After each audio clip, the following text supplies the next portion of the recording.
नमस्कार, हमारा मध्य प्रदेश देख रहे हैं आप और मैं हूं आपके साथ सपना दीपक मद्देशिया। बुलेटिन का आगाज करेंगे। इंदौर में आपत्तिजनक हालत में युवक युवती मिले हैं, जहां गरबे पर हिंदू युवतियों ने आपत्ति जताई है। हिंदू बेटियों को जो है हुक्का किया जा रहा था और इस बीच आपको बता दें, जिससे युवक युवती नजर आ रहे हैं आपत्तिजनक हालत में, दरअसल गरबे की आड़ में हुक्का परोसा जा रहा है। इस वीडियो पर हिंदू संगठनों ने आपत्ति जताई है।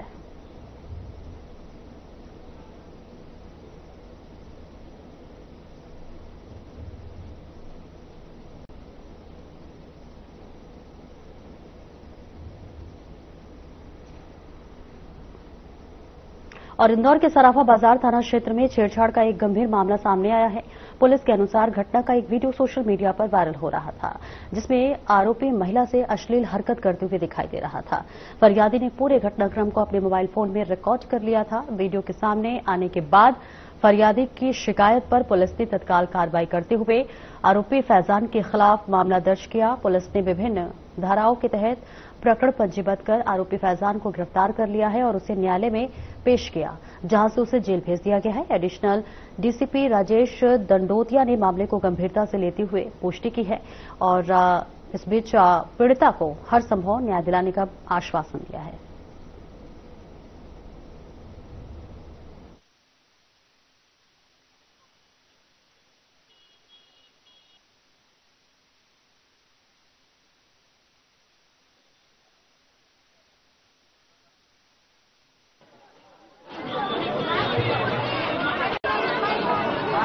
के अंतर्गत एक जो सराफा जो चौपाटी वहां पर एक जो वीडियो था सोशल मीडिया में वायरल हुआ था, जिसमें एक व्यक्ति जो छेड़छाड़ की हरकत कर रहा था। इसको वीडियो को एक जो मोबाइल में इसको वीडियो को बना लिया गया था एक व्यक्ति के द्वारा। फरियादी की रिपोर्ट पर से, आकाश पाल की रिपोर्ट पर से एफआईआर रजिस्टर कर ली गई है। आरोपी फैजान को अरेस्ट किया जाकर उसको जेल भेज दिया गया है और छेड़छाड़ की धाराओं में केस रजिस्टर किया जाकर इन्वेस्टिगेशन किया गया।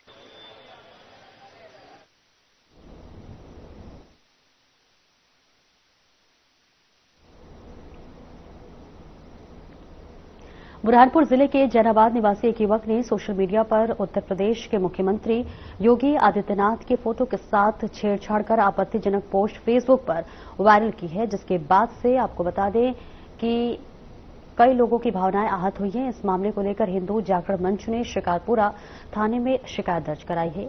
तो वहीं शिकारपुरा थाना प्रभारी कमल पवार ने बताया कि आरोपी के खिलाफ संबंधित मामला दर्ज कर लिया गया है और आरोपी को गिरफ्तार कर लिया गया है। आरोपी को न्यायिक हिरासत में भेजने के लिए खंडवा जेल भेजा जाएगा। पुलिस मामले की जांच कर रही है और जल्द ही आगे की कार्रवाई की जाएगी।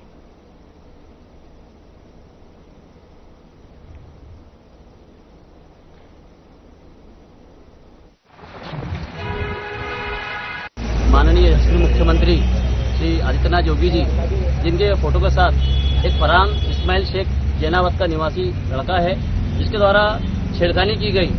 उक्त घटना को जब वायरल में देखा गया तो हमें पीड़ा हुई और हमने तुरंत थाना शिकारपुरा पर आकर इसकी एफआईआर के लिए साहब से आवेदन किया, निवेदन किया और साहब उसके ऊपर एफआईआर कर रहे हैं। इसी विषय को लेकर हम सब यहाँ पर आए थे, जो कि माननीय कलेक्टर महोदय द्वारा आदेश पारित हुआ है कि जिले में सोशल मीडिया पर आपत्तिजनक पोस्ट करना और धार्मिक पोस्ट करना जो कि कानून के अपराध में आता है।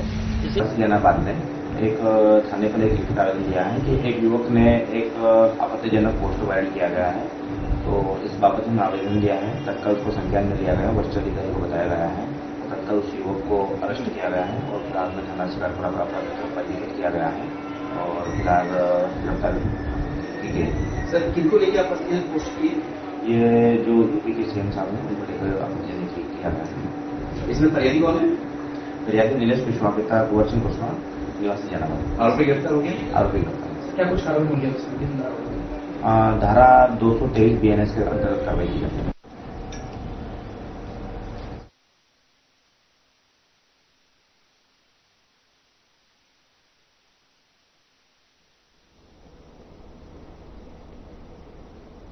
भोपाल के जिनसी चौराहे पर नवदुर्गा उत्सव समिति के अध्यक्ष अनूप दुबे और संयोजक राजेश साहू का बयान सामने आया है, जिसमें उन्होंने कहा है कि नवदुर्गा उत्सव समिति व्यापारी संघ जिनसी संत रविदास मंदिर पिछले 40 वर्षों से यहां शारदीय नवरात्रि में माता की स्थापना करते आ रहे हैं। हमारी धार्मिक मान्यताओं और परंपरा के अनुसार इस वर्ष हमने भगवान विष्णु के 12 अवतारों में से एक नरसिंह अवतार की झांकी बनाई है। हम हर वर्ष अपनी हिंदू मान्यताओं पर आधारित झांकी को बनाते हैं। हमारे यहाँ पिछले 40 वर्षों से गंगा जमुना तहजीब पर सभी मिलजुल कर झांकी बैठाते हैं।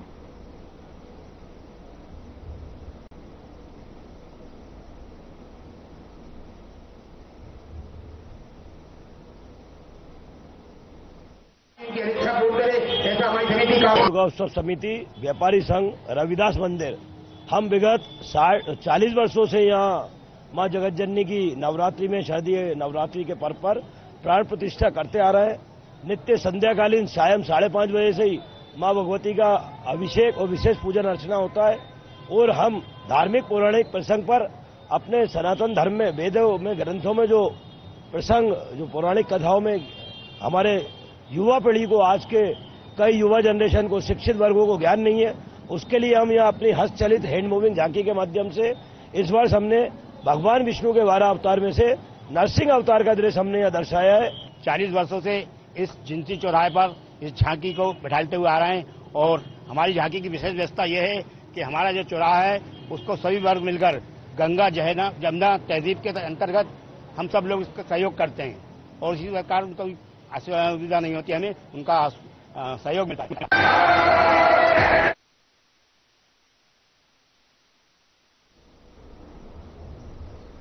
तो देखिए, नवरात्रि पर भव्य शुभारंभ हुआ है। अध्यक्ष और संयोजक की जो है यहाँ पर प्रतिक्रिया भी सामने आई है। 40 वर्षों से इस कार्यक्रम का आयोजन किया जा रहा है और उसको आगे बढ़ाते हुए तो ये तस्वीरें भी हम आपको लगातार दिखा रहे हैं, जहां पिछले 40 वर्षों से लगातार इस भव्य कार्यक्रम का आयोजन होता हुआ नजर आ रहा है। और ऐसे में इस बार भी देखिए जो है भव्य आयोजन किया गया है। दूर दूर से लोग यहां पर पहुंचते हैं और काफी संख्या में लोग यहां पहुंचते हैं। नवरात्रि पर भव्य कार्यक्रम का शुभारंभ हुआ है और देखिए कितनी सुशोभित वाले दृश्य इस वक्त हम आपको दिखा रहे हैं, जहां पर अध्यक्ष की भी प्रतिक्रिया इस पर सामने आई है। बताया जा रहा है कि पिछले 40 वर्ष से लगातार इसी तरह से इस कार्यक्रम का आयोजन किया जाता है और हर साल की भांति इस बार भी भव्य कार्यक्रम का आयोजन किया गया, जिस पर अध्यक्ष की भी प्रतिक्रिया सामने आई है। तस्वीरें आपको दिखा रहे हैं, जहां पिछले 40 वर्षों से इस तरह के कार्यक्रम का आयोजन होता है। दूर दूर से लोग यहां पर पहुंचते हैं और हर साल नवरात्रि के मौके पर ही इस शुभ कार्य का आयोजन होता है, जिस पर अध्यक्ष और संयोजक की भी प्रतिक्रिया इस वक्त सामने आ रही है। और तमाम लोग दूर दूर से आते हैं इस कार्यक्रम में और सभी शिरकत करते हुए नजर आते हैं। तो नवरात्रि के शुभ अवसर पर इस कार्यक्रम को आयोजित किया जाता है और आपको बता दें कि इसमें बढ़ चढ़ के काफी लोग यहां पर शामिल होते हैं।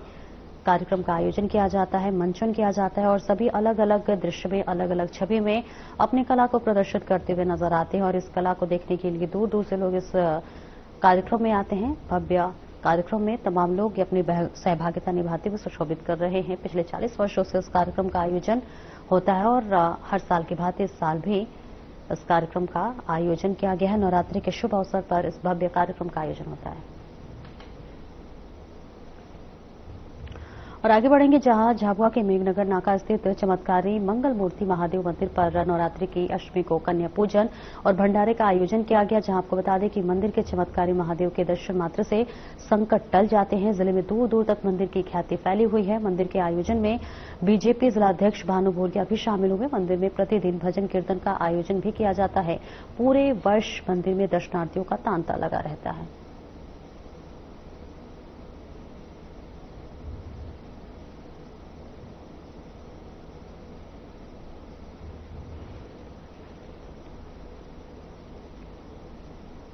न्यूटन नगर परिषद पुलिस चौकी के सामने दुर्गा मंदिर में नवरात्रि के शुभ अवसर पर महिलाओं ने उपवास रखकर जहां सुहागले की पूजा अर्चना की। महिलाओं ने सर्वप्रथम माता का श्रृंगार किया, पुष्प और फल भेंट किया। माता रानी की महिलाओं ने गोद भराई की रस्म भी की। इसके बाद पूजा अर्चना कर भजन कीर्तन कर कार्यक्रम का समापन किया।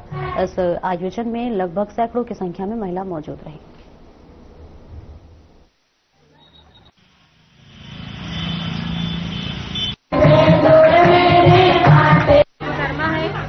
आज आज हमारे मंदिर में श्री श्री चिंतपूर्णी दुर्गा माता मंदिर के प्रांगण में सुहागले की पूजा का आयोजन रखा गया है, जिसमें सभी महिलाएं निर्जल व्रत रखकर माता की पूजा करी है।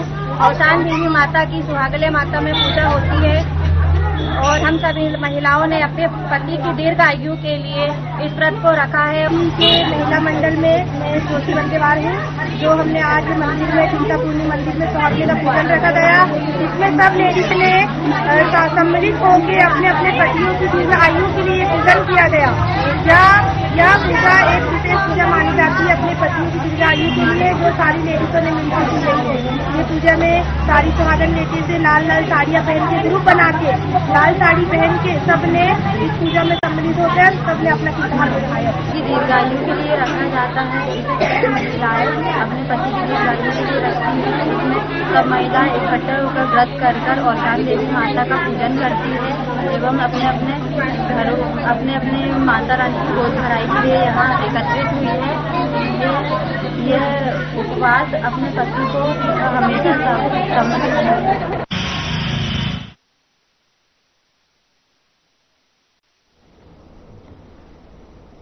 तो तस्वीरें आपको दिखा रहे हैं परासिया से, जहां पर भव्य कार्यक्रम का आयोजन किया गया है और इस कार्यक्रम में तमाम जो महिलाएं हैं वो शिरकत करते हुए नजर आ रही हैं। माता रानी को यहां पर पुष्प और फल भेंट किए गए हैं। पूजा अर्चना करती हुई तमाम जो महिलाएं वो नजर आ रही है। सैकड़ों की संख्या में यहां महिलाएं पहुंची और माता रानी का पूजा अर्चन करते हुए नजर आ रही हैं। तमाम महिलाएं जो है पहुंची हुई हैं माता रानी के दरबार में और भजन कीर्तन करते हुए आरती उतारते हुए तमाम महिलाएं माता रानी की पूजा कर रही हैं। नवरात्रि के विशेष मौके पर इस पूजा का आयोजन होता है, जहां महिलाओं ने सुहागले की पूजन की है और विशेष पुष्प और फल भेंट कर माता रानी की पूजा अर्चना करते हुए नजर आ रही है। सैकड़ों की संख्या में महिलाएं पहुंची हुई हैं।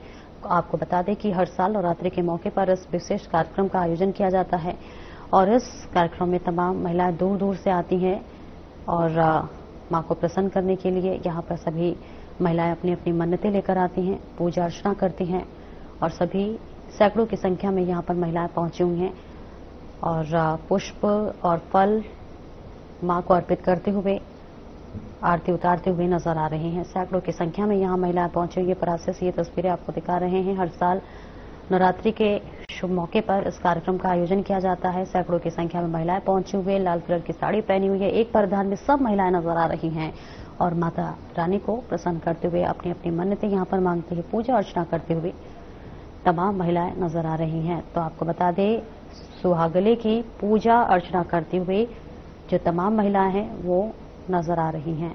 तो ये सीधी तस्वीरें आपको परासिया से दिखा रहे हैं, जहां पर सैकड़ों की संख्या में एक साथ महिलाएं पहुंची हुई हैं। एक विशेष परिधान पहनकर माता रानी की पूजा अर्चना करते हुए नजर आ रही हैं।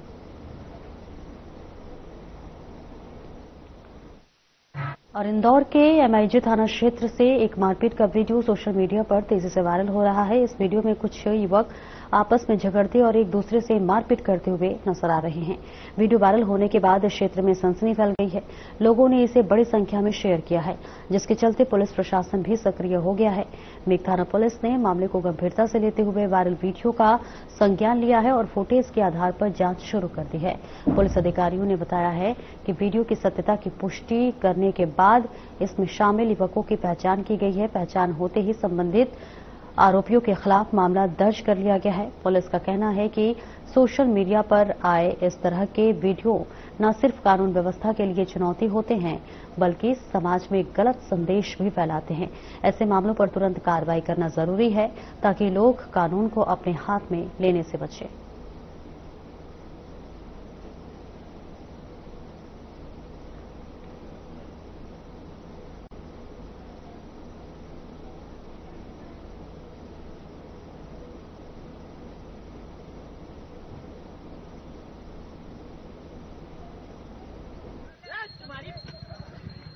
सोशल मीडिया पे एक वीडियो वायरल हो रहा है जिसमें कि दो बच्चे आपस में लड़के मारपीट कर रहे हैं। संभवतः गरबा के आसपास का कहीं का ये वीडियो है। फिलहाल में रिपोर्ट किसी प्रकार की थाना एमआईजी में नहीं आई है, क्योंकि एमआईजी का वीडियो ये प्रतीत हो रहा है, लेकिन इसमें आइडेंटिफाइड किया जाकर उन पर प्रिवेंटिव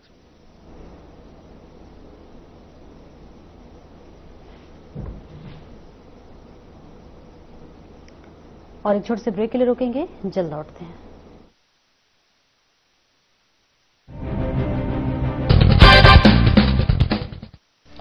नमस्कार दोस्तों, हम सभी जानते हैं मोर हमारा राष्ट्रीय पक्षी है। इसके अलावा हिंदू संस्कृति और ज्योतिष शास्त्र में भी मोर पंख का खास महत्व है। कहते हैं मोर के पंखों में देवी देवताओं और 9 ग्रहों का वास होता है।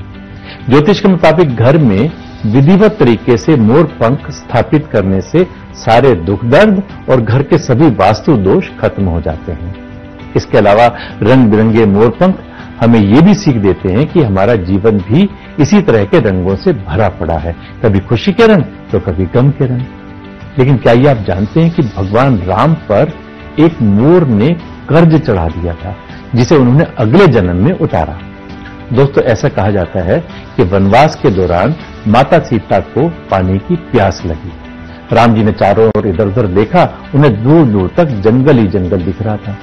उन्होंने जंगल देवता से प्रार्थना की और कहा कि हे जंगल देवता, हमें पानी की ओर जाने का रास्ता बताइए। थोड़ी देर में एक मोर आया और उसने राम जी से कहा, प्रभु चलिए, मैं जलाशय तक आपका मार्गदर्शक बन जाता हूं, लेकिन रास्ते में कोई भूल चूक होने की संभावना है।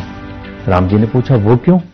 मोर ने कहा, प्रभु मैं तो उड़ता हुआ जाऊंगा और आप चलते हुए, ऐसे में आप रास्ता भटक सकते हैं, इसलिए मैं रास्ते के बीच बीच में अपना मोर पंख निशानी के लिए छोड़ता जाऊंगा।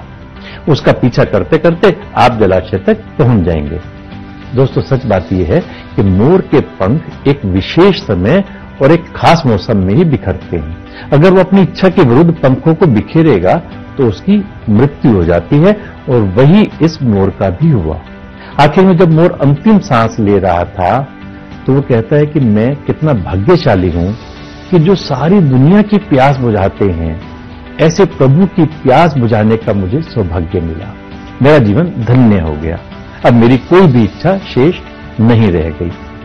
इस पर श्री राम ने मोर से कहा कि मेरे लिए तुमने जो मोर पंख बिखेर कर मुझ पर जो कर्ज चढ़ाया है, मैं उस कर्ज को अगले जन्म में जरूर चुकाऊंगा। उसके बाद अगले जन्म में भगवान राम ने कृष्ण का अवतार लिया और अपने सिर पर मोर पंख धारण किया। आप भी मोर में प्रभु राम और श्री कृष्ण के दर्शन कर सकते हैं और साक्षात मोर पंख को अपने मंदिर में सजाकर आशीर्वाद प्राप्त कर सकते हैं। मैं पिछले हफ्ते जयपुर जिस स्थान पर गया, वहां कम से कम 200 मोर थे, जिनके साथ रहने का आनंद और सौभाग्य मुझे मिला। इसलिए सारी जानकारी एकत्र करके आपसे साझा की है। आप भी जब कभी मोर को देखें तो ओम नमो भगवते वासुदेवाय मंत्र बोलकर ये अनुभव कर सकते हैं कि आप भी साक्षात कृष्ण जी के दर्शन कर रहे हैं। सच में ये मोर पंख इतना भी सुंदर ना होता कृष्ण अगर ये तेरे सिर पर ना सजा होता। नमस्कार।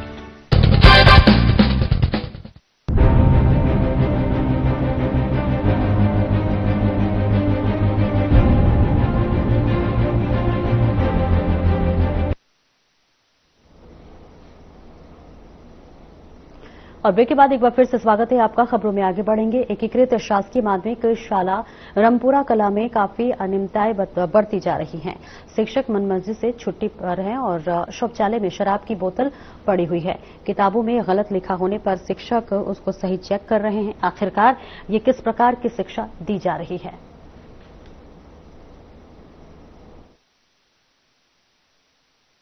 शिक्षक ग्रुप के माध्यम से FCL पर है। तो उनकी छुट्टी स्वीकृत है सर? नहीं, अभी तो वर्तमान में तो नहीं छुट्टी। अच्छा, बच्चे कितने दर्ज हैं सर स्कूल में? बच्चे सर हैं 77। आज लगभग कितने आए होंगे? आज लगभग आए थे लगभग सर 38। अब 38 बच्चों के बीच में सर आप अकेले बैठे हुए कैसे पढ़ा पा रहे हैं? जी जी, तो इसीलिए तो छुट्टी नहीं कर दी सभी शिक्षकों ने। कन्या भोज चल रहा है तो अपने को जाने की जरूरत ही नहीं स्कूल। जी नहीं, बच्चे नहीं थे, लेकिन जो भी आए होते, जितने बच्चे आए होते, तो फिर आप अकेले कैसे संभाल पाएंगे? इतने शिक्षकों को रहना जरूरी था ना सर। ऐसे कैसे बच्चे भविष्य का निर्माण करेंगे, बच्चों के भविष्य के शिक्षक? आपके BRC कौन है सर? और जिला शिक्षा अधिकारी, रायसेन कलेक्टर? नमस्कार, मैं उमेश चौबे और आप देख रहे हैं साधना TV। आज हम रायसेन जिले के सिलवानी तहसील के अंतर्गत आने वाली एकीकृत माध्यमिक शाला रामपुरा कलाम में पहुंचे हैं और जैसा कि यहाँ पे देख रहे हैं 5 शिक्षक पदस्थ हैं, जिसमें से मात्र एक ही शिक्षक उपस्थित हैं जो कि शाला प्रभारी हैं भार्गव जी हैं। बाकी के 4 शिक्षक अपनी मनमर्जी से कोई ग्रुप है इनके शिक्षक विभाग के ग्रुप, उस पर आवेदन डालकर चले गए हैं जो कि छुट्टी स्वीकृत है कि नहीं, जो कि जन शिक्षक की जानकारी में नहीं है। जब यहाँ पर स्कूल को चेक किया गया, स्कूल को देखा गया सर के माध्यम से यहाँ पर, तो शौचालय के अंदर गंदगी अपार भरी हुई है। वहाँ पर दारू की बाटलें तक शौचालय के अंदर पाई जा रही है, पानी की व्यवस्था नहीं है और अंदर कूड़े में घास दिख रही है, जो कि शायद नहीं लगता कि 15 अगस्त पर भी यहाँ पर सफाई की गई है। स्कूल में जो FLN पर जिसमें गवर्नमेंट ने करोड़ों रुपए खर्च किया है, जिसकी ट्रेनिंग यहाँ पर मैडम ने ली है, जो बसंती भार्गव या जो भी मैडम है, उन्होंने ट्रेनिंग लेने के बाद भी बुक में इतनी जल्दबाजी दिखाई है कि बुक में जो गलतियां लिखी थी बच्चे ने उसको भी सही करते हुए मैडम आगे बढ़ती गई हैं। कई सारी अगर प्राथमिक स्कूल के बच्चों के साथ जो शिक्षक प्राइमरी स्टेज पर इस तरीके से पढ़ा रहे हैं, ऐसी अनदेखी करके आखिर कैसे भविष्य का निर्माण करने जा रहे हैं। इतनी लापरवाही होने के बाद भी कोई वरिष्ठ अधिकारी क्यों चेक करने नहीं आता। और सवाल यह भी है कि क्या ऐसे शिक्षकों पर कोई कार्रवाई की जाएगी या फिर वरिष्ठ अधिकारियों के मधुर संबंध के चलते लीपापोती करके मामले को दबा दिया जाएगा और अंततः बच्चों के भविष्य से सिलवानी तहसील में ऐसे ही खिलवाड़ होगा।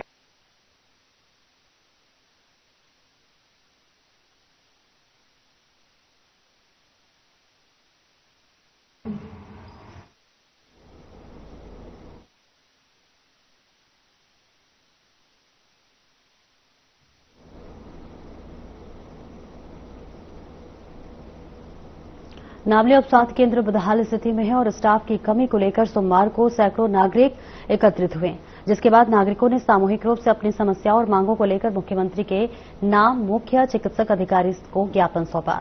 ज्ञापन में उपस्वास्थ्य केंद्र नामली की जर्जर व्यवस्था, डॉक्टर और नर्सिंग स्टाफ की कमी, दवाइयों की अनुपलब्धता सहित अन्य मूलभूत सुविधाओं की समस्या प्रमुख रही। नागरिकों का कहना है कि नामली और आसपास के गांवों के मरीजों को समय पर उपचार नहीं मिल पा रहा, जिससे ग्रामीणों को भारी परेशानी झेलनी पड़ रही है।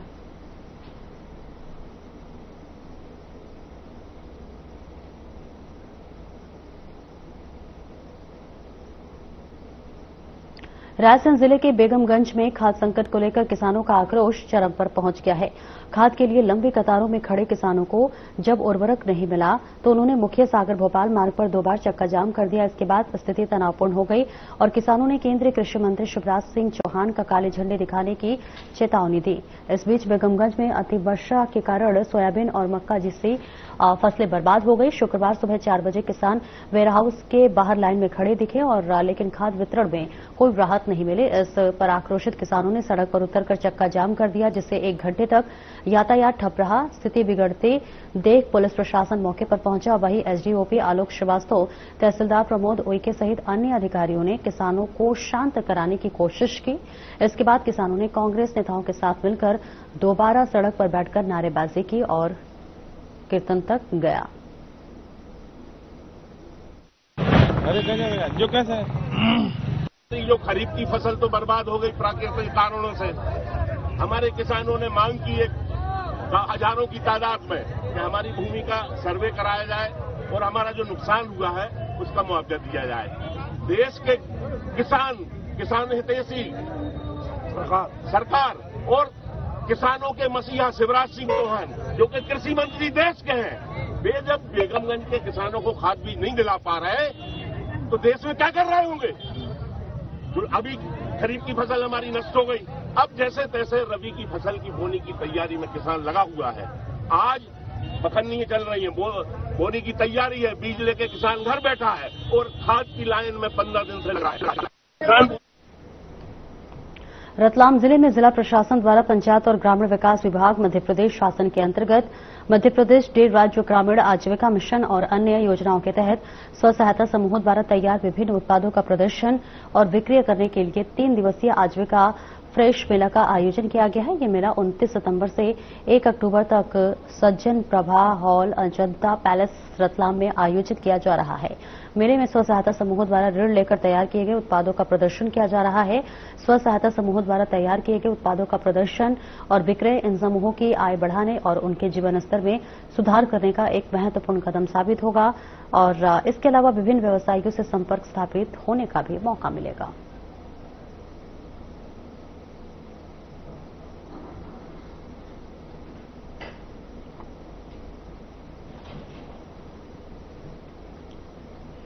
बीजेपी के राष्ट्रीय उपाध्यक्ष सौदानंद सिंह बघेल ग्राम बाबड़िया पहुंचे। उन्होंने बीजेपी प्रदेश कार्यालय मंत्री रहे राजेंद्र सिंह राजपूत के पिता दयाराम पर शोक संवेदना व्यक्त की।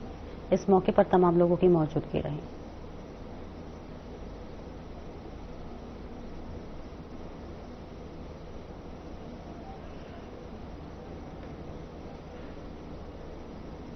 हरदा के चारोबा बस स्टैंड पर कांग्रेस ने समर्थन मूल्य, खराब फसल मुआवजा आदि मुद्दों को लेकर प्रदर्शन किया। पुलिस ने कांग्रेस जिलाध्यक्ष मोहन साई समेत 25 से 30 कार्यकर्ताओं को गिरफ्तार किया। कांग्रेस ने प्रशासन पर तानाशाही का आरोप लगाया और चेतावनी दी कि मांगे नहीं मानी गई तो आंदोलन तेज होगा।